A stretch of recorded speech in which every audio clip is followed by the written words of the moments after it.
महिलाओं को समान अधिकार, समान अवसर और स्वतंत्रता का पूरा अधिकार है, लेकिन आज भी दुनिया के कई हिस्सों में समाज उनकी भूमिका और उनके परिश्रम को नजरअंदाज करता आया है। आज वक्त बदल गया है। शहर ही नहीं बल्कि गांव की बेटियां भी देश का नाम रोशन कर रही हैं और पुरुषों से कंधे से कंधा मिलाकर आगे बढ़ रही है। इन्हीं सब संघर्षों और परिश्रम से आगे बढ़ी महिलाओं की कहानी पर आधारित है हमारा कार्यक्रम नेत्री।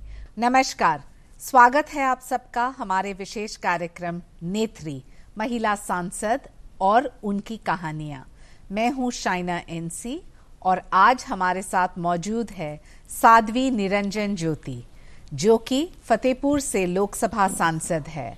बहुत स्वागत है आपका। चर्चा शुरू करने के से पहले उनके जीवन के अब तक के सफर की झलक।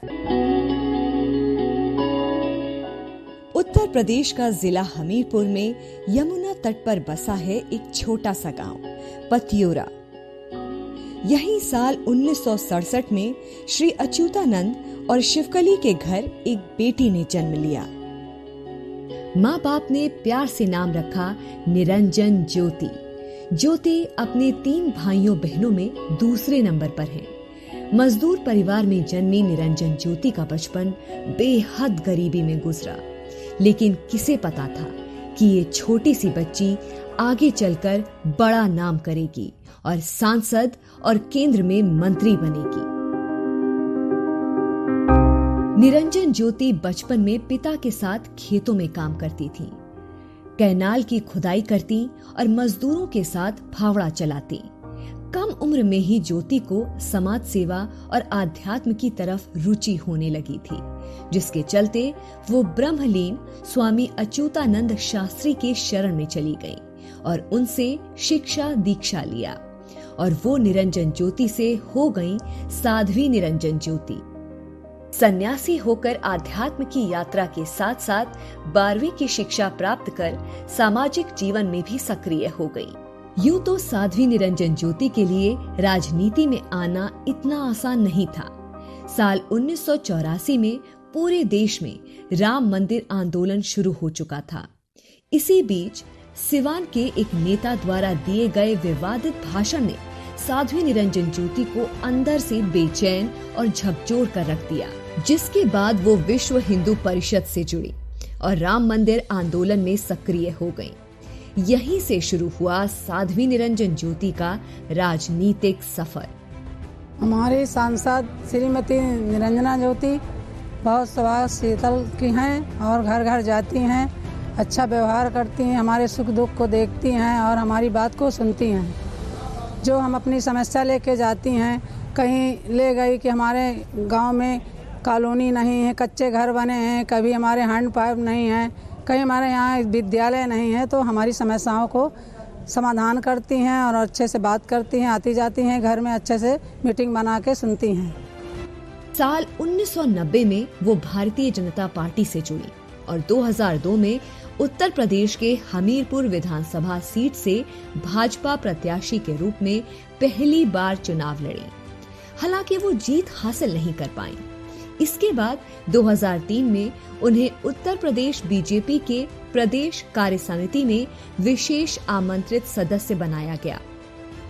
साध्वी निरंजन ने 2007 में दोबारा से हमीरपुर विधानसभा सीट से चुनाव लड़ा, लेकिन अफसोस कि दूसरी बार निराशा ही हाथ लगी।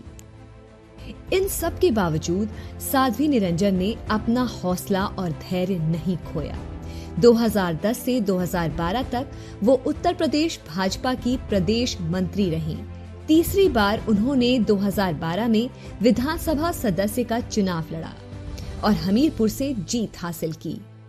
हमारी दीदी हमारे घर आती हैं, हमारे सुख दुख में मदद करती हैं, घर घर आती हैं, हमेशा हमारी सुनाई करती हैं। 2014 में वो फतेहपुर लोकसभा सीट से चुनाव जीती और प्रधानमंत्री नरेंद्र मोदी की सरकार में केंद्रीय खाद्य प्रसंस्करण उद्योग राज्य मंत्री बनी। अपने ओजस्वी भाषणों के लिए मशहूर साध्वी निरंजन ज्योति कठिनाइयों से भरे रास्तों पर चलकर न केवल केंद्रीय मंत्री के मुकाम पर पहुंचे, बल्कि निरंजनी अखाड़े की महामंडलेश्वर की उपलब्धि पाकर उन्होंने आध्यात्मिक बुलंदियां भी हासिल कर ली हैं। साध्वी निरंजन ज्योति का सफर काफी दिलचस्प रहा है, तो आइए सुनते हैं उनकी कहानी उनके तरफ से। नमस्कार। नमस्कार। साध्वी जी, आपके बचपन के बारे में बहुत कुछ पढ़ा है और जितने भी विद्यार्थी हैं जो पढ़ रहे हैं कि महिला सांसद जो आज लोकसभा में बैठी हैं, तो उनके कहानी में आपका सबसे दिलचस्प है, तो आप बताइए आपके बचपन के बारे में। मुझे लग रहा है कि मेरा बचपना यदि कोई पढ़ेगा तो कभी हताश नहीं हो सकता, निराश नहीं हो सकता। संघर्षों में जब आदमी बढ़ता है तो मुझे लग रहा है और उसमें निखार आता है और चमक आती है। तो मैं अपने बचपन की याद करती हूँ तो मुझे अपने पिता की स्मृति आ जाती है, क्योंकि आज वो मेरे साथ नहीं हैं, इस दुनिया में नहीं है। शायद आज वो होते तो सबसे ज़्यादा खुशी और गर्व उनको होता है। मैं जब स्मरण करती हूँ अपने पिताजी का कि हम लोगों के अंदर जैसे संस्कार उन्होंने दिए, ईश्वर से प्रार्थना करती हूँ कि सबके पिता ऐसे हों, माता ऐसे हों। मैं बचपना अपना याद करती हूँ क्योंकि बहुत सरकारों के नारे सुने, गरीबी हटाओ, गरीबी हटाओ। हमने वो दिन तक देखे हैं जब मुझे याद है थोड़ी सी 14 साल की आयु में निकली थी, लेकिन उसके पहले जो मेरा जीवन था, मेरे पिताजी बहुत निहायत गरीब थे और मैं अपने पिता पर नाज भी करती हूँ, क्योंकि गरीब होते हुए ईमानदार और ईश्वर भक्त थे। काम करने जाते थे, कोई भी काम करते थे तो हमसे जितना बनता था हम लोग करते थे। पढ़ाई पे भी आपको बहुत? पढ़ाई 5वीं क्लास तक मेरे गांव में स्कूल ही था और बड़ा गांव था, उसके बाद भी 5वीं क्लास तक ही था पढ़ते हुए। और मेरे पिताजी 2 क्लास दूसरी दर्जा पढ़े हुए थे। मुझे पढ़ाने में हम लोगों के उनका बहुत इंटरेस्ट था। हमीरपुर आना पड़ता था, मेरे बड़े भाई पढ़ते थे तो वो पैदल ही आते थे 9 किलोमीटर हमीरपुर चल के पढ़ने। पता नहीं मेरे जीवन में क्या परिवर्तन आया। मेरे यहाँ एक संत खड़ेश्वरी महाराज जी 1 महीने का कल्पवास करते थे यमुना जी के किनारे। तो हम जितना हमसे बनता था सारा काम निपटा करके हम पूरे मांग के मेले में वहीं रहते थे। तो वो संस्कारों के कारण मुझे भक्ति अच्छी लगती थी, कथा अच्छी लगती थी, भगवान का पूजा पाठ अच्छा लगता था। और मेरा गांव यमुना जी के किनारे बिल्कुल है, तो गर्मियों में 4 बजे और सर्दियों में 6 बजे मेरा स्नान करने का नियम था और घर में हवन भी करती थी। लेकिन ऐसा मेरा मन हुआ कि मैं यहाँ क्या करूँगी। तो मेरे गुरुदेव स्वामी अच्युतानंद जी ब्रह्मलीन, वो भी नहीं आज मेरे पास, ब्रह्मलीन स्वामी अच्युतानंद जी महाराज उसी यज्ञ में गए हुए थे और मेरी और बड़ी गुरु बहन थी परम शांति जी, मैं उनके साथ चली आई। एक कहानी बहुत इंटरेस्ट है। मेरे बाबा 92 साल के थे, वो चारों धाम यात्रा करके पैदल आए हुए थे और जैसे आए थे मेरे साथ ही वो हमीरपुर तक आए। उन्होंने मुझे अपनी सफ़ेद धोती दी और उन्होंने अपने जूते पहने जब मैं घर से निकली हूँ। अच्छा। और मेरे निकलने के बाद वो 8वें दिन छोटे ताऊ के घर में जाकर, चाचा के घर में सुबह सुबह ब्रह्म मुहूर्त में चले गए। मुझे एक बचपना था, मस्ती थी, आनंद आता था संतों के बीच में रहने में। सन 83 में एक कार्यक्रम मौदहा में हुआ था तो हम वहाँ से निकले। और एक घटना और बता दूं, क्योंकि मैं इतने गरीब परिवार से थी, खाने का नहीं होता था, राशन मिलता था जब सूखा पड़ा था, ये मुझे याद नहीं है, 70 के पहले होगा। लाल ज्वार मिलती थी, मैं वो क्षण याद करती हूँ तो मेरा अंदर से दिल भर आता है, क्योंकि आटा पीस करके दी मेरी माँ रोटी बनाती तो हम सबका पेट नहीं भर सकती थी। मेरी माँ उसका दलिया बनाती थी और दलिया बना करके हम बच्चों का 3 भाई और 2 बहनें थे, हमका वो पेट भर के अपना खुद भूखे पेट सो जाते थे। ये स्थिति हमने देखी है। लेकिन एक जरूर था जो आज भी मेरे जीवन को हमेशा वो प्रेरणा देता रहता है, ईश्वर भक्ति। मेरे पिता का जीवन बहुत संघर्ष में रहा, लेकिन इतने संत थे। मेरे पैदा होने के पहले वो घर छोड़ के चले गए, वापिस आए, मेरा जन्म हुआ, तो मैं ये मानती हूँ कि उनके संस्कार मेरे जीवन में आ गए। सन 82 मैंने घर छोड़ दिया। क्यों? क्योंकि मुझे संत अच्छे लगते थे, भागवत अच्छी लगती थी। 14 साल के उम्र में आपको पता था कि आपको? क्योंकि मैं रामायण पढ़ती थी, गुरुदेव मेरे पिताजी रामायण पढ़ाते थे शाम को सारे लोगों को बैठा करके, तो मुझे रामायण में जो संतों का मैंने सुना तो मुझे लगा कि संत होना बहुत अच्छी बात है। तो आपके माता पिता ने आपको प्रेरणा दी या आपको जाने दिया? नहीं, कोई इजाजत नहीं दी। मेरे बाबा जरूर मेरे साथ हमीरपुर तक आए थे नौका में बैठ करके, लेकिन मेरे बड़े भाई जो रेलवे में गए थे वो तो इतने गुस्से में थे कि मिल जाएगी तो मार डालूंगा, क्योंकि घर से गांव में लड़की निकले और घर परिवार चर्चा का मुद्दा बनता है। चर्चा का मुद्दा। और लोग कहते लोगों ने क्या कहा? लोगों ने कहा ये तो फला की बेटी, शिव प्रसाद नाम था मेरे पिताजी को, अपने बाप की नाक कटा के चली गई, ये करके चली गई। अब आप कल्पना करेंगे, लोगों को लगता था कि वो तो चली गई, मैं 10 साल तक मुड़ के नहीं देखा गांव को, गई भी नहीं। कहाँ थे आप वो 10 साल? 10 साल में आप आश्रम में थी, गांव में जाते थे, प्रवचन करते थे, सीखते थे, रामायण भागवत उपनिषद ये पढ़ते थे। और सन्यासी बनने के बाद ही मैंने इंटर तक की पढ़ाई भी की, पढ़ते पढ़ते सब कुछ करते करते, प्रवचन करते करते, भजन गाते गाते। और मैं मानती हूँ कि जब माननीय प्रधानमंत्री जी को देखती हूँ तो मुझे अपना वो समय याद आता है। बचपन से सुनते थे गरीबी दूर करेंगे, गरीबी दूर करेंगे। आप बहुत इंटरेस्ट वाली घटना है, बताएं। तो मैं मौदहा से अपने गुरुदेव के साथ हम आ रहे थे, तो तत्कालीन प्रधानमंत्री सन 83 में हमीरपुर का एक सुमेरपुर ब्लॉक है, वहाँ उनकी सभा थी। तो हमें लोगों ने कहा कि प्रधानमंत्री जी आ रहे हैं, तो हमें लगा उत्सुकता हुई कि हम इनको सुन के जाएं। उनका आज भी मुझे स्पीच याद है। उन्होंने कहा हम गरीबी दूर करेंगे, लोगों को पक्की छत देंगे। तो मुझे उम्मीद जगी कि मैं तो घर छोड़ के निकल आई हूँ, कच्ची झोपड़ी में रहने वाले लोग, गरीबी में जीने वाले, तो मुझे लगा कि अब मेरे पिता की गरीबी दूर हो जाएगी। लेकिन ये नारा इतना चरितार्थ हुआ कि आज तक मैं उसको सुनती चली आई 2014 तक। लेकिन अब लग रहा है कि गरीबों की गरीबी दूर होगी। साइना जी, मेरा जो सफर है ऐसा है कि एक कहानी है। बिल्कुल। और उस कहानी में मुझे इधर प्रेरणा जो मिली, मुझे नहीं कहना चाहिए लेकिन कहूंगी जरूर। मैं तो आध्यात्मिक ब्रह्म सत्यम जगत मिथ्या जीवो ब्रह्म विना पर ब्रह्म सत्य है जगत मिथ्या है, तीनों काल में संसार नहीं है। ये मेरा एक उपनिषदों का ब्रह्म चिंतन, आदिगुरु आचार्य शंकर का चिंतन, वो मेरे जीवन में था। लेकिन सवाल ये भी उठता है कि संस्कार आपको आपके पिताजी से मिला, फिर आप गए विश्व हिंदू परिषद, तो राजनीति क्यों? और राजनीति से क्या आप कर सकते हैं आपके क्षेत्र के लोगों के लिए? देखिए, मैं तो कभी सोचे भी नहीं थी कि मैं भारतीय जनता पार्टी में कुछ पदों में रहूंगी या कुछ MP MLA बनूंगी। मैंने कभी सपने में नहीं सोचा। ये शायद 2000 के पहले की बात है, 2000 की बात है, जब मैं काम कर रही थी विश्व हिंदू परिषद में, भारतीय जनता पार्टी में 90 के लगभग में आ गए थे। तो हमारे बंगारू जी थे शायद अध्यक्ष। जी अध्यक्ष। तो पोखराया गए हुए थे कानपुर देहात में, तो मुझे उन्होंने बुलवाया। बोले साधु जी आपकी जन्मभूमि कहाँ? मैंने कहा भाई साहब जिस दिन घर छोड़ा था उसी दिन मैं वहीं छोड़ आई थी। मेरा आश्रम यदि पूछना है तो कानपुर देहात में है, मैं वहाँ रहती हूँ और संगठन में काम करती हूँ। बोले नहीं अपना जन्मभूमि तो बताओ। मैंने कहा मैं नहीं जान पाई कि किस लिए पूछ रहे हैं। तो मैंने कहा भाई साहब मैं बुंदेलखंड की हूँ, हमीरपुर जनपद में मेरा ग्राम पतेवरा, वहाँ की जन्मे हूँ। बस इतना नहीं पूछा उन्होंने। और फिर कहा कि आप इलेक्शन नहीं, कुछ नहीं कहा, इतना नहीं पूछा। फिर उसके बाद कोई काम था, माननीय राजनाथ सिंह जी मुख्यमंत्री थे, मैं गई, क्योंकि कार्यकर्ताओं के काम तमाम लगे रहते हैं। बोले साधु जी आप काम इतना करती हैं तो ये भी तो क्षेत्र है। और बोले आपको कौन सा क्षेत्र पसंद है? माननीय राजनाथ सिंह जी के साथ। मैंने कहा भाई साहब मैंने संगठन में काम किया, मैं ना पसंद जहाँ संगठन नहीं भेजा वो किया। मुझे नहीं मालूम था कि चुनाव लड़ा है।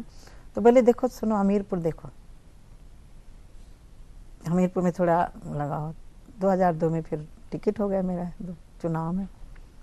और वो सीट ऐसी थी कि जहाँ 14,000 10,000 वोट मिलते थे भारतीय जनता पार्टी को। पहली बार में ही मुझे 32,000 वोट मिला।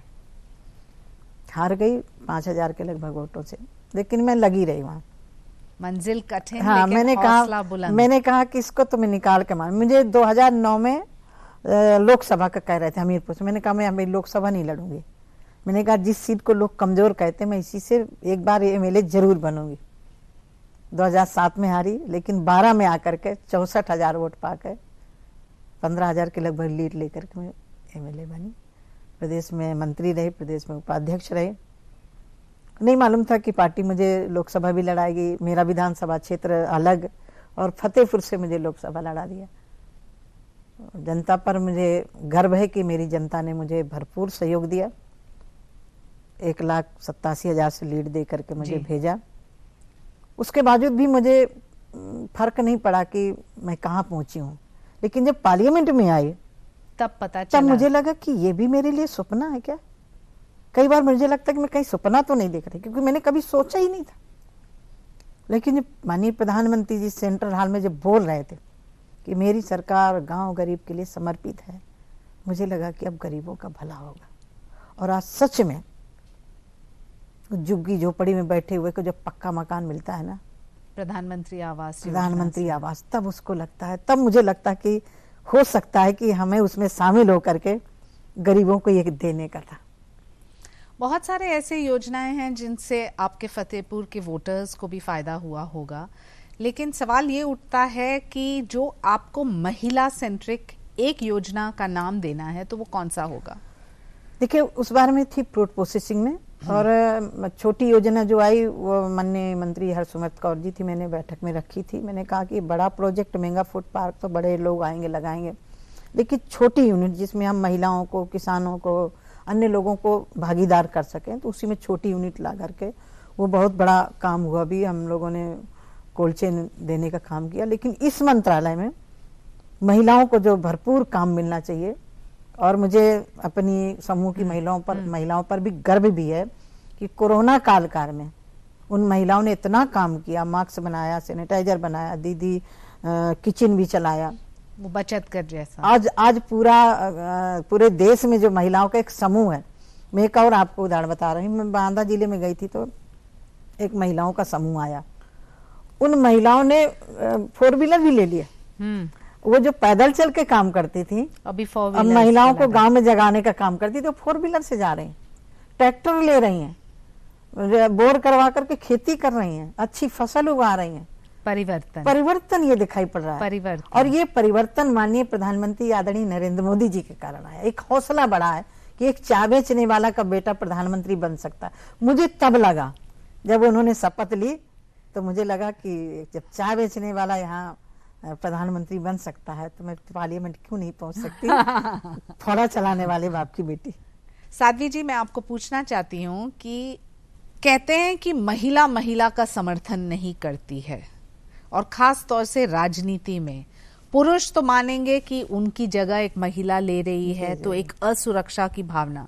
लेकिन आपको लगता है कि इसमें कोई तथ्य है या फिर ये सिर्फ एक फैलाया हुआ भ्रम है? देखिए, मुझे लग रहा है कि फैलाया हुआ भ्रम है। हमारे में स्वयं में यदि क्षमता है तो सब सपोर्ट करेंगे। मैं आज स्मरण करना चाहती हूँ माननीय सुषमा स्वराज जी को। 2012 के चुनाव में मेरे विधानसभा में गई थी। उन्होंने जो वोटरों से झोली फैला के वोट मांगा था कि तुम साध्वी जी की परीक्षा नहीं ले रहे, मेरी परीक्षा ले रहे हो। यदि महिला होकर के मेरे लिए इतना भावुक होकर नहीं बोलती तो हो सकता है इतना प्रभाव नहीं पड़ता।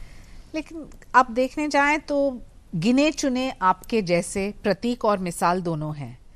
आज जो आपके पिताजी जीवित थे तो उनको बहुत गर्व होता कि आप गांव से पहुंचे हैं संसद से मंत्री, और आज आप इतना कुछ कर सकते हैं। लेकिन आम ग्रामीण क्षेत्र में जो युविका है, जो देख रही है इस प्रोग्राम को, उनको आप क्या संदेश देंगे? देखो, मेरा तो एक ही संदेशा है। मैथिली शरण गुप्त जी की कविता है, कुछ काम करो, कुछ काम करो, जग में रहकर निज नाम करो, ये जन्म हुआ किस अर्थ हो, समझो जिससे ये व्यर्थ न हो, कुछ तो उपयुक्त करो तन को, नर हो न निराश करो मन को। मन के हारे हार है, मन के जीते जीत। मैं प्रत्येक बेटियों को ये संदेशा देना चाहती हूँ कि कभी भी संकटों से पैर पीछे नहीं करना चाहिए। संकट हमारे को एक पथ प्रदर्शक के रूप में बनकर के हमें रास्ता दिखाते हैं। कई बार हम परेशानियों से परेशान हो जाते हैं। अरे, ये आगमा पाइनो नित्यांश तान तितिक्षस्व भारत, गीता में लिखा है ये आगमा पाई है, सुख दुख का जोड़ा है, ये दोनों आएंगे ही। यदि हम दुख में अटक गए तो सुख कभी नहीं मिलेगा, और सुख में अटक गए तो हम आगे कभी बढ़ेंगे नहीं। ये दोनों हमारे लिए बहुत महत्व के हैं। तो मंजिल कठिन है लेकिन हौसला बुलंद रखिए और काम करते रहिए। काम करते रहिए, कुछ काम करो, कुछ काम करो, जग में रह कर नहीं जाओ। काम करना पड़ेगा। सोना तपता है तभी वो पहनने लायक बनता है। बचपन के भारत और अभी आपके फतेहपुर क्षेत्र के भारत में क्या फर्क है? देखिए, बचपन तो मेरा बुंदेलखंड में बीता, और बुंदेलखंड के लिए लोगों ने बहुत नारे लगाए कि बुंदेलखंड की गरीबी दूर करेंगे, बुंदेलखंड की गरीबी दूर करेंगे। लेकिन आज 2021 में मैं ये गर्व से कह सकती हूँ कि बुंदेलखंड के लोगों को पीने की सुविधा, सिंचाई की सुविधा, डिफेंस कॉरिडोर दे करके माननीय प्रधानमंत्री जी ने बुंदेलखंड के लोगों का मान बढ़ाया, सम्मान बढ़ाया है। और आज मैं बुंदेलखंड से हट करके फतेहपुर से सांसद हूँ। 2014 वो फतेहपुर जहाँ से प्रधानमंत्री तक दिया माननीय बीपी सिंह, वहीं से थे। लेकिन जब मैं गई हूँ बहुत बुरे खस्ता हालत थे फतेहपुर के, सड़कें नहीं, कोई व्यवस्था नहीं। लेकिन आज मैं गर्व से कह सकती हूँ कि ऐसे प्रधानमंत्री जी के नेतृत्व में देश चल रहा है। चिकित्सा की दृष्टि से मेडिकल कॉलेज मेरे क्षेत्र के लिए दिया।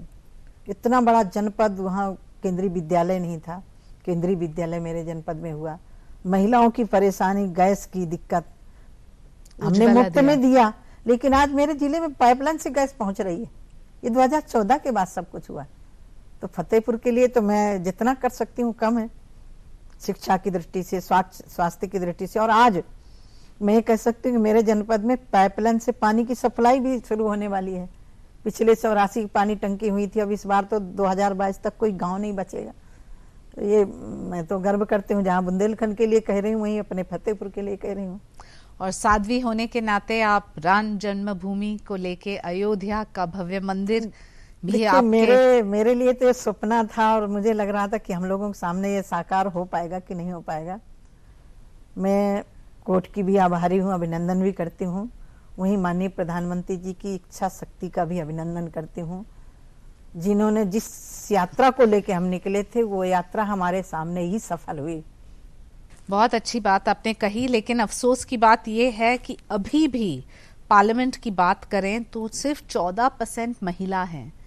क्या आपको लगता है 33% आरक्षण की आवश्यकता है? और दूसरे तरफ क्या आपको लगता है कि ये नंबर जो अभी 17वें लोकसभा में 78 तक हम पहुंचे हैं पार्लियामेंट में, क्या इसको बढ़ाने के लिए आप जैसे महिलाओं को, अन्य महिलाओं को भी साथ में लेना चाहिए? मुझे लग रहा है कि माननीय प्रधानमंत्री जी ने जब पार्लियामेंट में 17वीं लोकसभा में जब अपने वक्तव्य रखे थे, उस समय महिलाओं, अभी भी महिलाओं को बहुत आभार व्यक्त किया कि लोकसभा स्पीकर ने भी। मुझे लग रहा है महिला 2 काम करती हैं साइना जी। हाँ, गृहस्थी भी चलाती हैं जी, और समाज की प्रदर्शक भी होती हैं जी। तो महिलाओं को आगे आना बहुत आवश्यक है।